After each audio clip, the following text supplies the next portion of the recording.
ومنبع العلم والحلم والحکم وصلاۃ وسلاما دائما ابدا علیک یا سیدی یا رسول اللہ وسلم علیک یا سیدی یا حبیب اللہ۔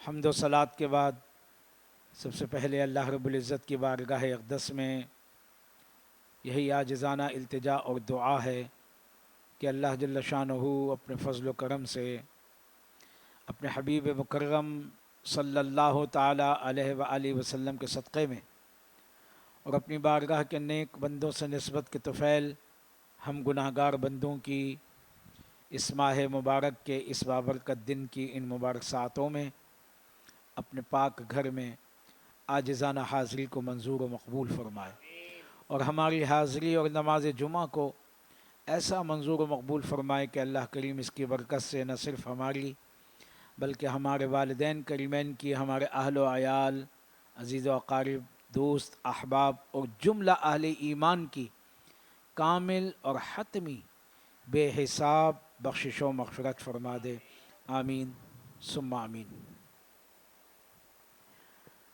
عزیزان گرامی، آج ماہ ذوالقعدہ شریف کی 13 تاریخ ہے، 13 ذی القعدہ 1447 ہجری اور 1 مئی 2026 ہے، اور الحمدللہ ثم الحمدللہ کہ ہم نے 2 ماہ قبل ماہ رمضان المبارک کے پہلے جمعۃ المبارک کی نشست سے جو درس قرآن کے سلسلے کا آغاز کیا تھا، قرآن مجید کا ترجمہ اور مختصر تفسیر پیش کرنے کی کوشش شروع کی تھی، اس کے سلسلے کی آج یہ درس قرآن کی 11ویں نشست ہے، اور الحمدللہ اب تک ہم سورہ فاتحہ کا ترجمہ و تفسیر کے بعد سورۃ البقرہ کے 5 رکوع ربع پارہ کا ترجمہ اور اس کی مختصر تفسیر جان چکے ہیں اور قرآن مجید کو سمجھنے کی کوشش کر چکے ہیں۔ اللہ کریم ہماری اس کوشش کو اپنی بارگاہ میں قبول فرمائے اور قرآن مجید کے فیوز و برکات سے، اس کے انوار و تجلیات سے ہمارے قلوب کو منور فرمائے، آمین ثم آمین۔ آج درس قرآن کی ہماری یہ 11ویں نشست ہے اور سورۃ البقرہ کے 6 رکوع کا آغاز ہے اور آیت نمبر 47 سے تلاوت قرآن کا آغاز ہو رہا ہے۔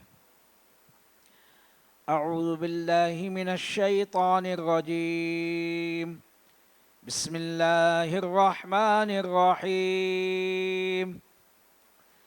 یا بنی اسرائیل اذکروا نعمتی التی انعمت علیکم وانی فضلتکم علی العالمین۔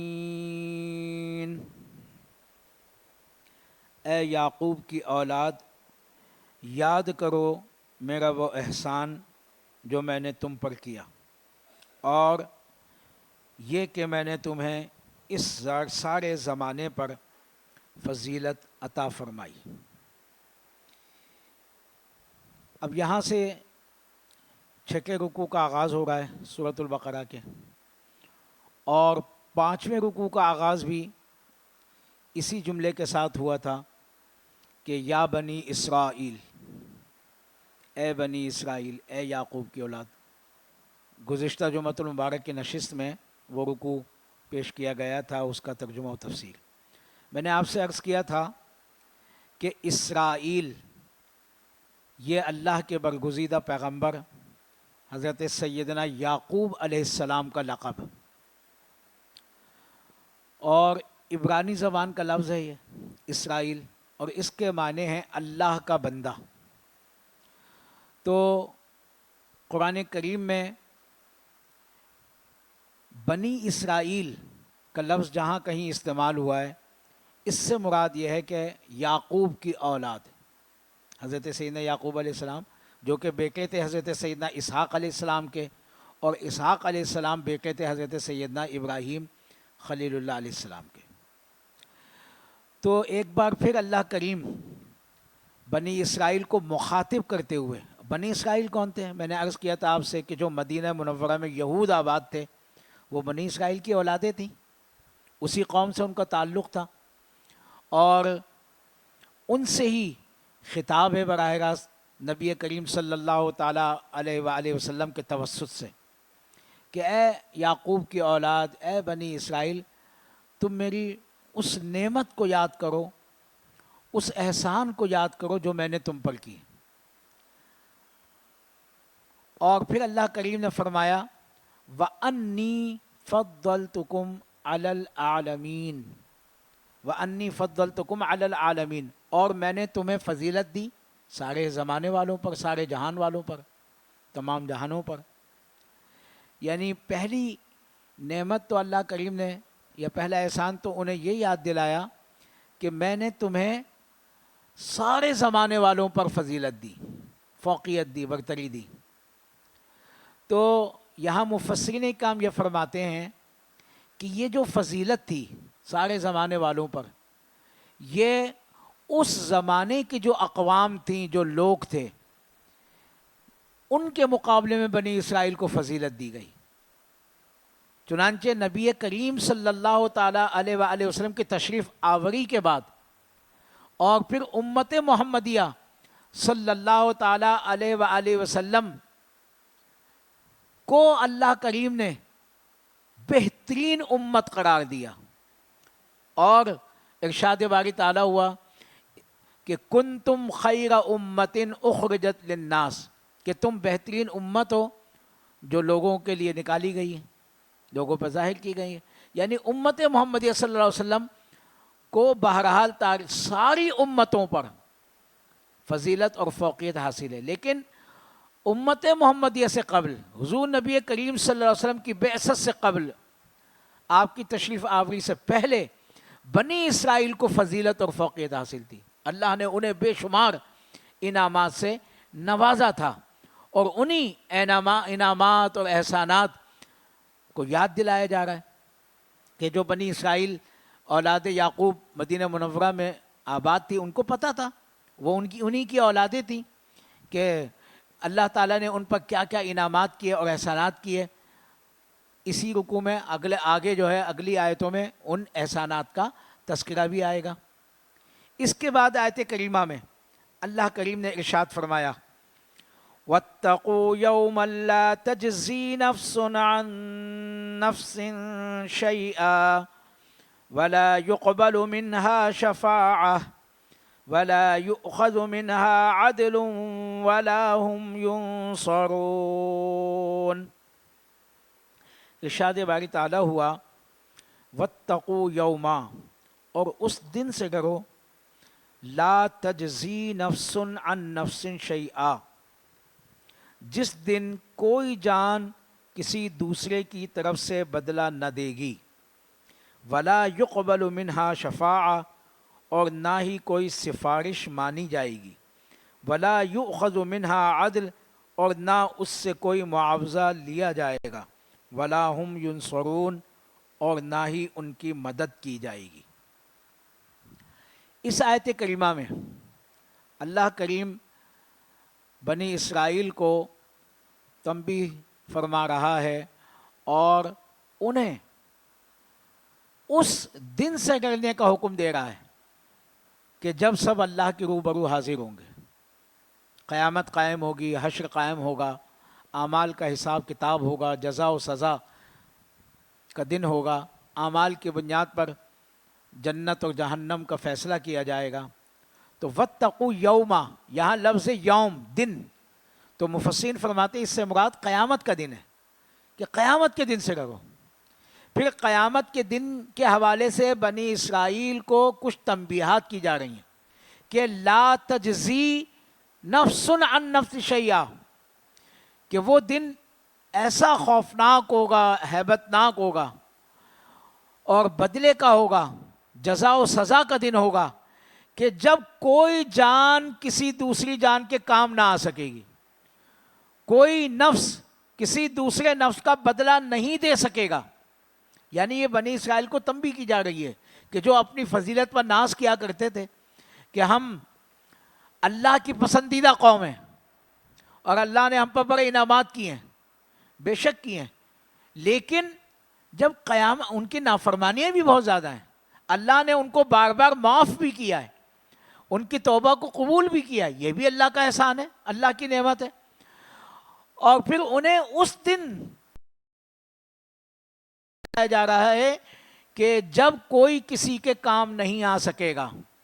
اور پھر اگلا جملہ بھی خاص طور پر وَلَا يُقْبَلُ مِنْهَا شَفَاعَةٌ، اور اس دن کسی کی شفاعت قبول نہیں کی جائے گی.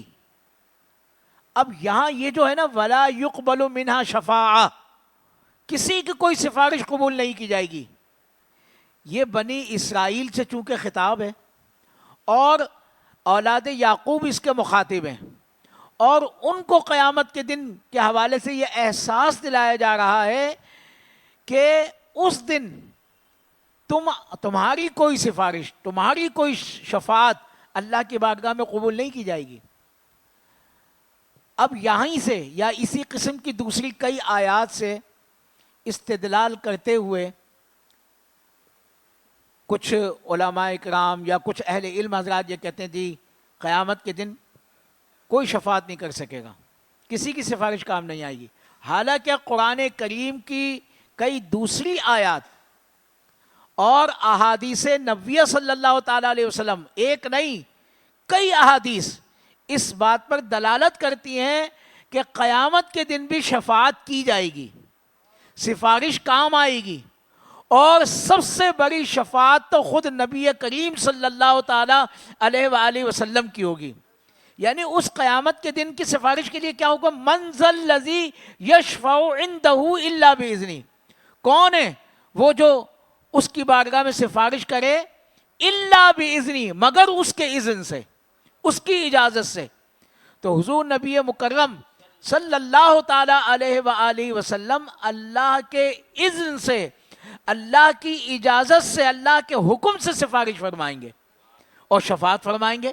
قرآن سے ثابت ہے، حدیثوں سے ثابت ہے کہ نبی کریم صلی اللہ تعالیٰ علیہ وآلہ وسلم نے یہ ارشاد فرمایا کہ اللہ تبارک و تعالیٰ نے مجھے یہ اختیار دیا کہ یا تو میں امت کو، یعنی آپ کی امت کو، آدھی امت کو جنت میں داخل کر دوں، یا پھر میں آپ کے لیے شفاعت رکھ دوں. تو نبی کریم صلی اللہ علیہ وسلم فرماتے ہیں کہ میں نے شفاعت کو اختیار کیا، اور میری شفاعت سے اللہ تعالیٰ میری تمام امت کی بخشش فرما دے گا.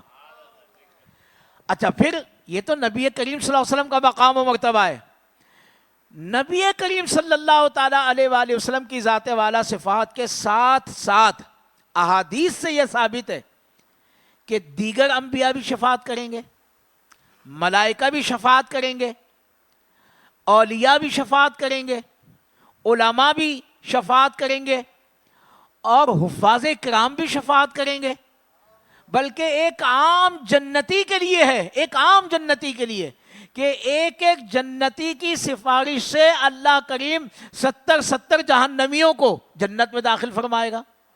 تو کہنے کا مقصد یہ ہمارا اہل سنت و جماعت کا یہ عقیدہ اور مسلک ہے کہ قیامت کے دن اللہ کے اذن سے، اللہ کی اجازت سے رسول کریم صلی اللہ علیہ وآلہ وسلم بھی شفاعت فرمائیں گے، اور رسول کریم صلی اللہ علیہ وآلہ وسلم کے ساتھ ساتھ انبیاء، اولیاء، علماء اور حفاظ کرام بھی سفارش و شفاعت فرمائیں گے، اور اللہ کریم ان کی شفاعت کو قبول فرمائے گا. یہاں جو یہ کہا گیا وَلَا يُقْبَلُ مِنْهَا شَفَاعَةٌ، کہ ان کی سفارش، یہ بنی اسرائیل سے خطاب ہے، یہودیوں سے خطاب ہے کہ ان کی آپس میں ایک دوسرے کی سفارش قبول نہیں کی جائے گی. ان کی کوئی جان، کوئی نفس کسی دوسرے نفس کے کام نہیں آ سکے گا. اور پھر فرمایا وَلَا يُؤْخَذُ مِنْهَا عَدْلٌ، اور نہ ہی ان سے کوئی معاوضہ لیا جائے گا. جیسے دنیا میں ہوتا ہے کہ جناب کوئی معاوضہ لے کر کچھ لین دین کر کے معاملہ رفع دفع کر دیا جاتا ہے، لیکن قیامت کے دن ایسا نہیں ہوگا. میزان قائم ہوگا، اور اللہ تبارک و تعالی اپنے عدل کے مطابق یا اپنے فضل کے مطابق فیصلہ فرمائے گا۔ لیکن احادیث پاک یہ بتاتی ہیں، نبی کریم صلی اللہ علیہ وسلم کی تعلیمات یہ بتاتی ہیں کہ قیامت کے دن دنیا میں بھی اللہ کا فضل مانگنا چاہیے، اور قیامت میں بھی اللہ کے فضل ہی کا سوال کرنا چاہیے، اس کی رحمت مانگنی چاہیے، عدل کا سوال نہیں کرنا چاہیے۔ کہ اگر عدل کا معاملہ ہوا تو ہم میں سے کوئی شخص نجات نہیں پا سکے گا، ہاں فضل کا معاملہ ہوا، اللہ کی رحمت کا معاملہ ہوا تو انشاءاللہ نجات ممکن ہے۔ کہ جب نبی کریم صلی اللہ تعالیٰ علیہ وآلہ وسلم نے صحابہ کرام رضوان اللہ تعالیٰ علیہ مجمعین کے سامنے یہ ارشاد فرمایا کہ قیامت کے دن جنت اللہ کی رحمت سے ملے گی، ہر شخص اللہ کی رحمت سے، اللہ کے فضل سے جنت میں داخل ہوگا، تو صحابہ کرام رضوان اللہ تعالیٰ علیہ مجمعین نے عرض کی تھی کہ یا رسول اللہ صلی اللہ علیہ وسلم آپ بھی؟ یعنی ان کا مقصد یہ تھا پوچھنے کا کہ آپ تو اللہ کے محبوب ہیں، سید الاولین والآخرین ہیں، خاتم النبیین ہیں، تو کیا آپ بھی اللہ کے فضل اس کی رحمت سے جنت میں داخل ہوں گے؟ تو نبی کریم صلی اللہ علیہ وآلہ وسلم نے اپنی ذات کبھی استثناء نہیں فرمایا تھا، فرمایا تھا کہ ہاں میں بھی، یعنی اللہ کے فضل اس کی رحمت سے ہی نبی کریم صلی اللہ علیہ وسلم جنت میں داخل ہوں گے۔ بھئی اللہ کا فضل اور اس کی رحمت ہی تو ہے کہ نبی کریم صلی اللہ علیہ وسلم کو مقام محمود عطا کیا جائے گا، لوائے حمد عطا کیا جائے گا، اور مقام شفاعت عطا کیا جائے گا کہ اور آپ کی سفارش و شفاعت سے ہم جہاں جنت میں داخل ہو سکیں گے۔ تو یہ اللہ کا فضل اور اس کی رحمت ہے۔ پھر فرمایا وَلَا هُمْ يُنصَرُونَ، اور نہ ہی ان کی کوئی مدد کی جائے گی، یہی قیامت کے دن کے حوالے سے مراد ہے۔ پھر اللہ کریم نے ارشاد فرمایا وَإِذْ نَجَّيْنَاكُمْ مِنْ آلِ فِرْعَوْنَ يَسُومُونَكُمْ سُوءَ الْعَذَابِ يُذَبِّحُونَ أَبْنَاءَكُمْ وَيَسْتَحْيُونَ نِسَاءَكُمْ وَفِي ذَلِكُمْ بَلَاءٌ مِّن رَبِّكُمْ عَظِيمٌ۔ اللہ کریم نے ارشاد فرمایا وَإِذْ نَجَّيْنَاكُمْ مِنْ آلِ فِرْعَوْنَ، اور یاد کرو جب ہم نے تمہیں فرعونیوں سے نجات دی، یسومونکم سوء العذاب، جو تمہیں بہت برا عذاب دیتے تھے، یذبحون ابناءکم، تمہارے بیٹوں کو ذبح کرتے تھے، ویستحیون نساءکم، اور تمہاری بیٹیوں کو زندہ چھوڑ دیتے، وفی ذالکم بلاء من ربکم عظیم، اور اس میں تمہارے رب کی طرف سے بڑی آزمائش تھی۔ اب اس آیت کریمہ سے سورۃ البقرہ کا یہ 6واں رکوع ہے، اس آیت کریمہ سے آخر رکوع تک، یعنی اس 6 رکوع میں اللہ کریم نے بنی اسرائیل پر کیے جانے والے انعامات کا خاص ذکر فرمایا ہے، گنوایا ہے انہیں باقاعدہ کہ یہ انعام، یہ انعام، یہ انعام، اور کم و بیش یہ 10 انعامات اس رکوع میں بیان ہوئے ہیں۔ ان میں سے پہلا انعام اللہ کریم نے فرمایا، ایک تو میں نے وَأَنِّ فَضَّلْتُكُمْ عَلَى الْعَالَمِينَ کے حوالے سے بات کی کہ اللہ نے انہیں سارے زمانے والوں پر فضیلت دی تھی۔ اب اس آیت کریمہ میں اللہ نے فرمایا وَإِذْ نَجَّيْنَاكُمْ مِنْ آلِ فِرْعَوْنَ، اور یاد کرو، اب یاد کسے کروایا جا رہا ہے؟ بار بار میں آپ کی توجہ دلا رہا ہوں، جو مدینہ منورہ میں یہودی آباد تھے، اولاد یعقوب تھے، بنی اسرائیل کے اولاد تھے، ظاہر بات ہے ان کے آبا پر، ان کے آبا و اجداد پر یہ احسانات کیے گئے تھے ان کی قوم میں، تو اسی کا ذکر کیا، اور انہیں معلوم تھا، یہ ان کی کتاب میں، توریت میں، انجیل میں یہ سارے تذکرے موجود تھے، تو ان کو یہ بات یاد دلائی جا رہی ہے کہ یاد کرو جب ہم نے تمہیں آل فرعون سے نجات دی۔ کیا نجات دی؟ اور آل فرعون کون ہے؟ دیکھیے، فرعون مصر کے بادشاہ کو کہتے ہیں، مصر کے بادشاہ کا لقب ہوتا تھا یہ فرعون، اور جس طرح سے اس زمانے میں 2 بڑی طاقتیں تھیں، سپر طاقتیں، روم اور ایران۔ روم کے بادشاہ کو کہتے تھے قیصر، قیصر روم، اور ایران کے بادشاہ کو کہا جاتا کسریٰ۔ تو اسی طرح سے مصر کے بادشاہ کو کہا جاتا تھا فرعون۔ یعنی یہ اس کا لقب ہوتا تھا، یعنی جو بھی بادشاہ ہوتا تھا وہ فرعون کہلاتا تھا. تو یہ جو حضرت موسیٰ علیہ السلام کا زمانہ ہے، اس زمانے کا جو مصر کا بادشاہ ہے فرعون، وہ بھی کہلاتا ہے. اس کا اصل نام مفسرین نے جو بیان فرمایا، جو میں نے پڑھا کتابوں میں، وہ تھا ولید بن مصعب بن ریان. یہ اس کا اصل نام تھا، لیکن چونکہ مصر کے بادشاہ کو مطلقاً فرعون کہا جاتا ہے تو اسی لیے اس کو بھی اسی حوالے سے ذکر کیا گیا.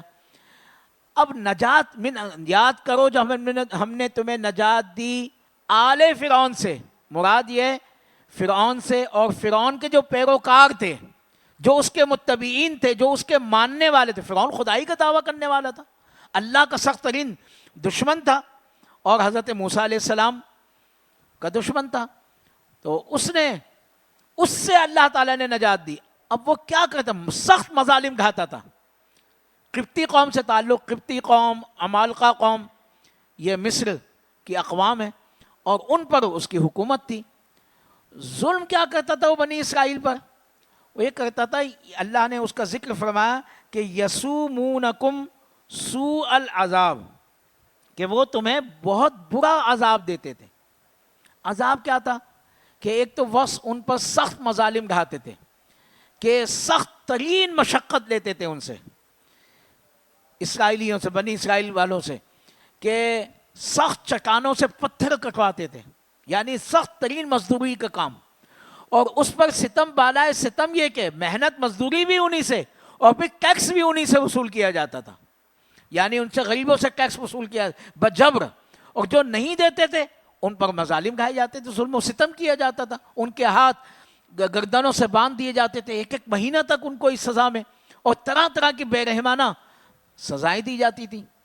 تو اللہ کریم اس کی طرف توجہ دلا رہا ہے، یاد دلا رہا ہے کہ وہ تمہیں بہت برا عذاب دیتے تھے. عذاب تو یوں ہی، یعنی کوئی بھی تکلیف ہو، اذیت ہو، مصیبت ہو، مشقت ہو، عذاب کی شکل ہے، اور پھر سخت ترین مشقت ہو.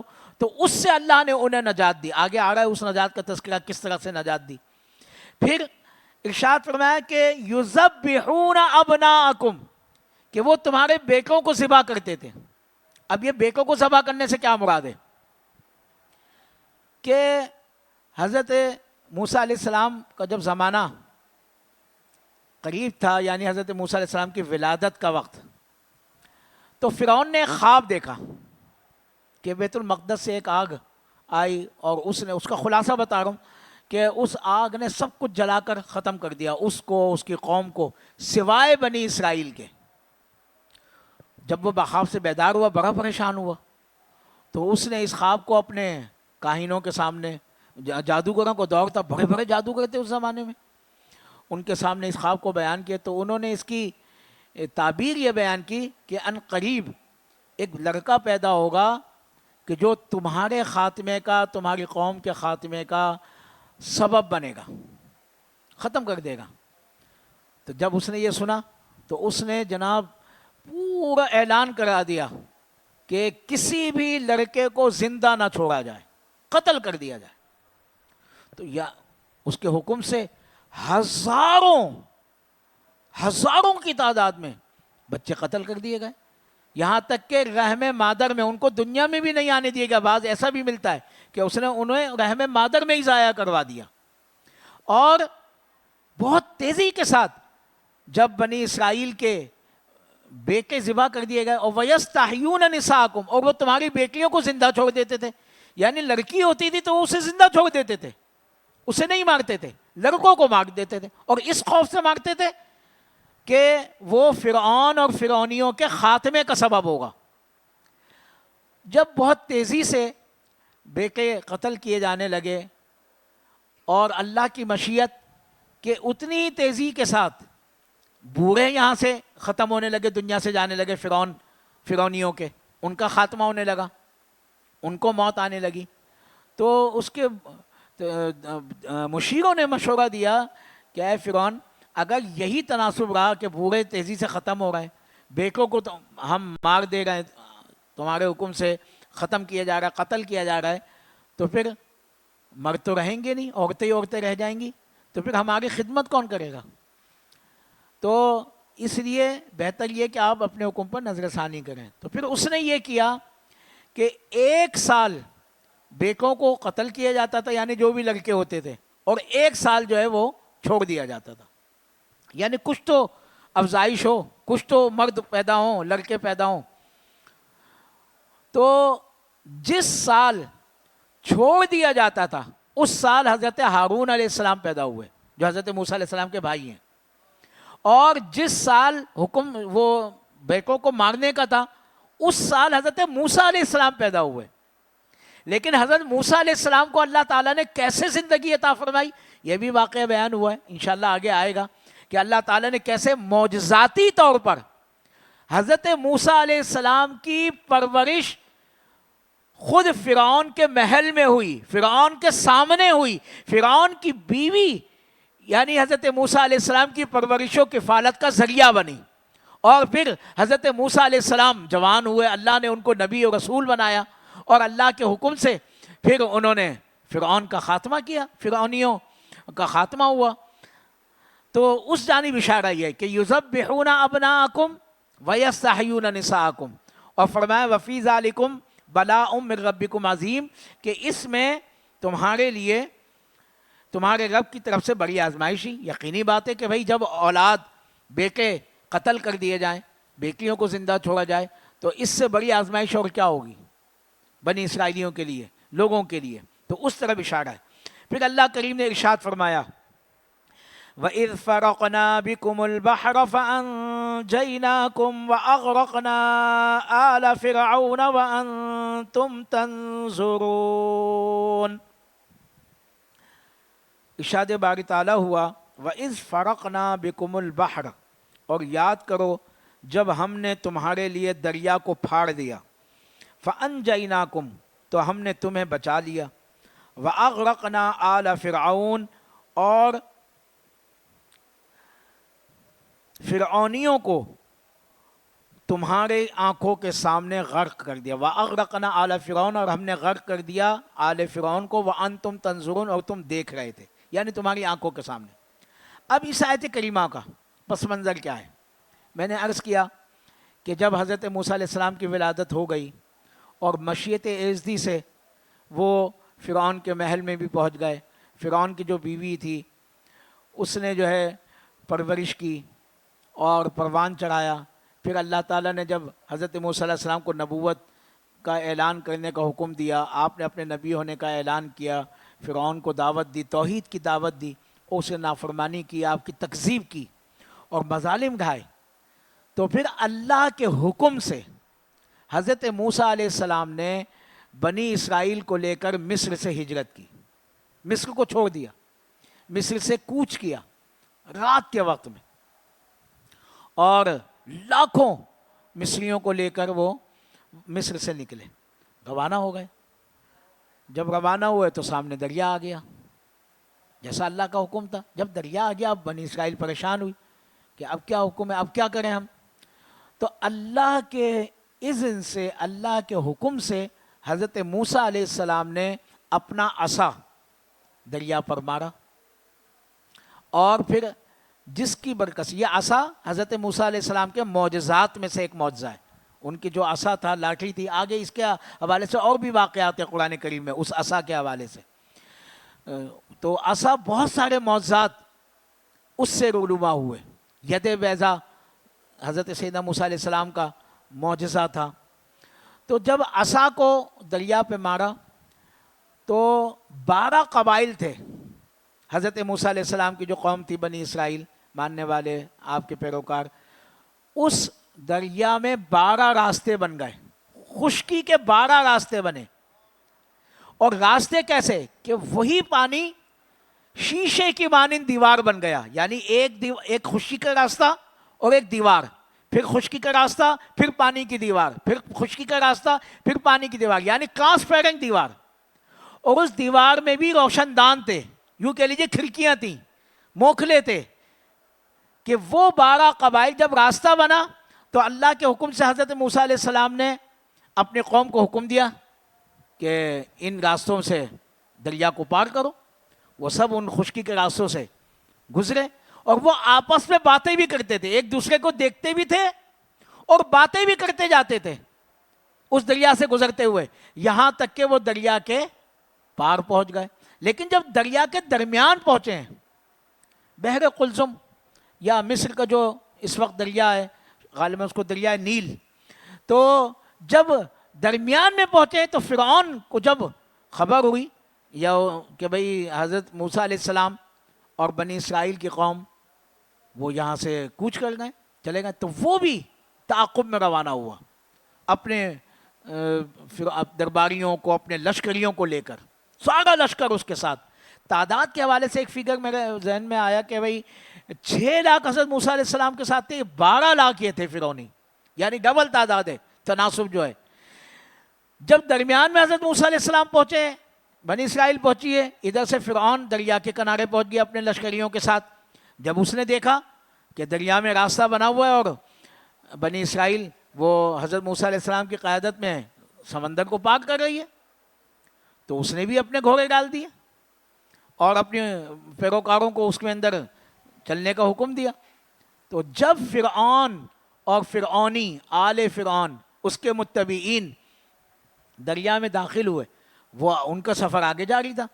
وہ دریا کے کنارے پہنچ گئے حضرت موسیٰ علیہ السلام اور بنی اسرائیل والے، اور اب یہ دریا کے درمیان پہنچے ہیں، سمندر کے درمیان پہنچے ہیں، تو اللہ کے اذن سے وہ دریا پھر دوبارہ مل گیا، پانی مل گیا، اور وہ فرعون اور اس کے جتنے پیروکار تھے، آل فرعون جس کے لیے لفظ استعمال ہوا ہے قرآن کا، وہ سب کے سب اس میں غرق ہو گئے۔ اس کی طرف اشارہ ہے کہ وَإِذْ فَرَقْنَا بِكُمُ الْبَحْرَ، کہ ہم نے تمہارے لیے سمندر کو پھاڑ دیا، خشکی کا راستہ بنا دیا، فَأَنْجَيْنَاكُمْ، اور تمہیں نجات دے دی، یعنی فرعون سے نجات دے دی، وَأَغْرَقْنَا آلَ فِرْعَوْنَ، اور ہم نے آل فرعون کو غرق کر دیا، وہ ڈوب گیا، تباہ و برباد ہو گیا، فنا ہو گیا۔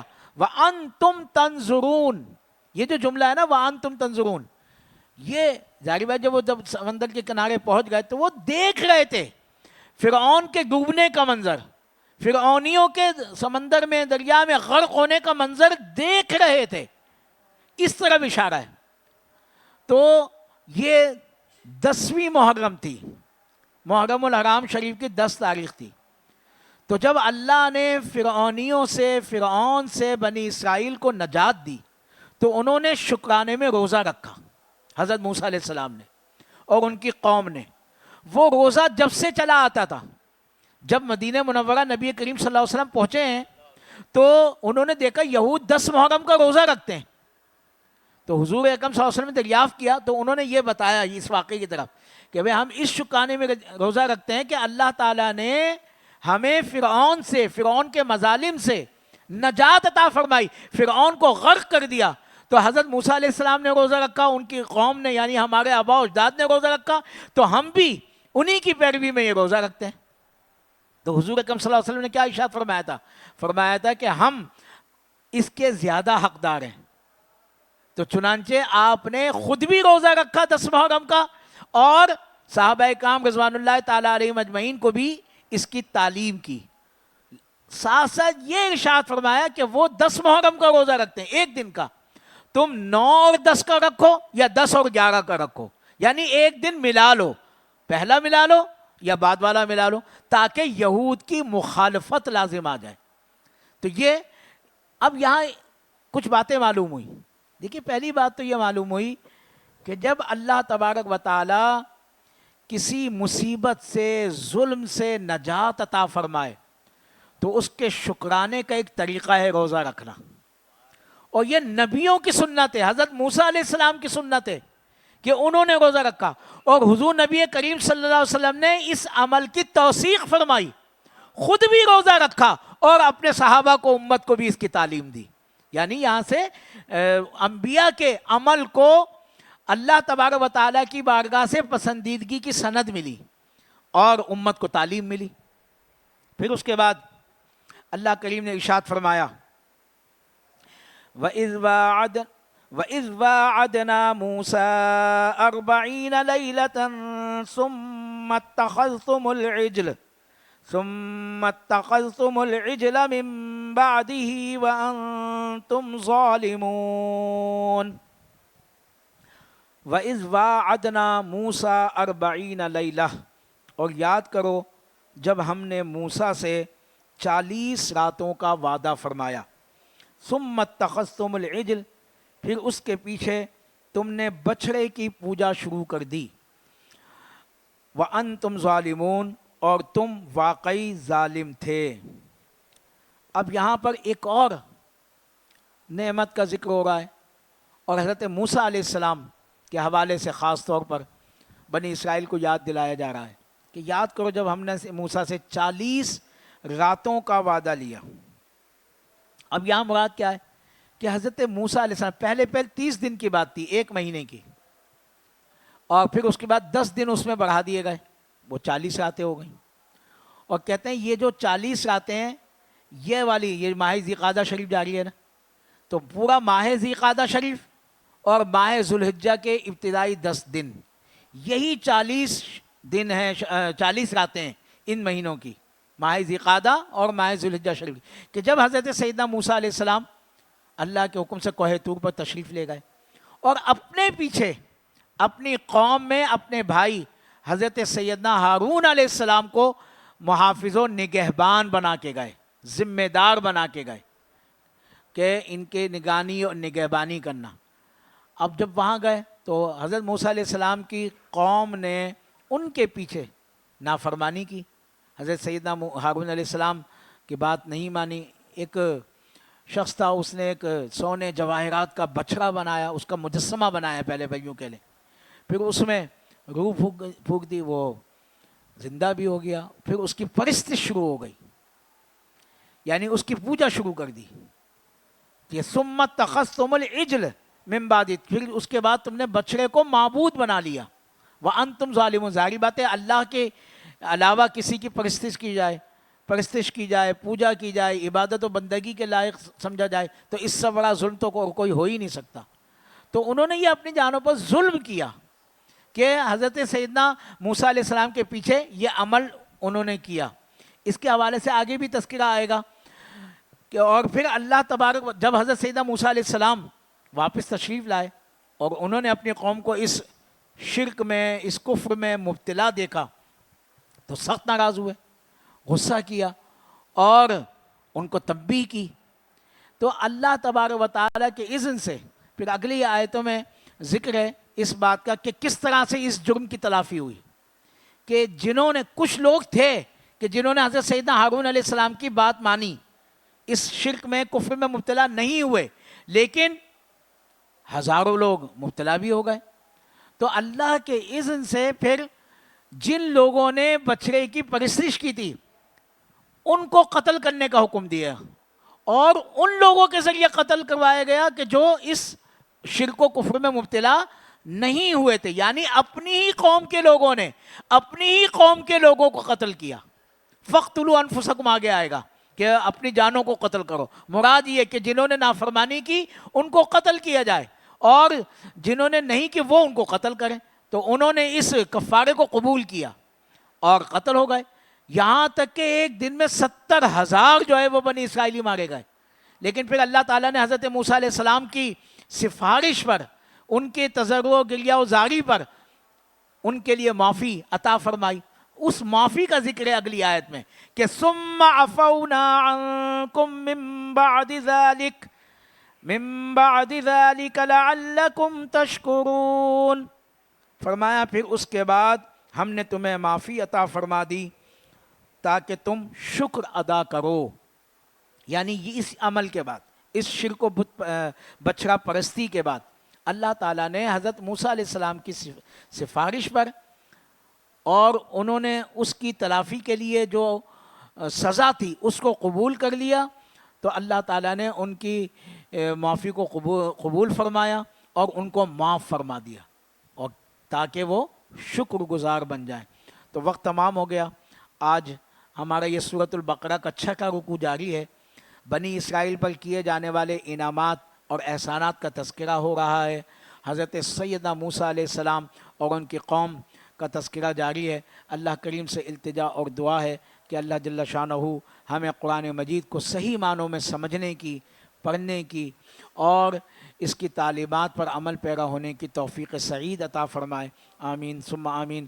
وما توفیقی الا باللہ وما علینا الا البلاغ المبین۔ والسلام علیکم ورحمۃ اللہ وبرکاتہ۔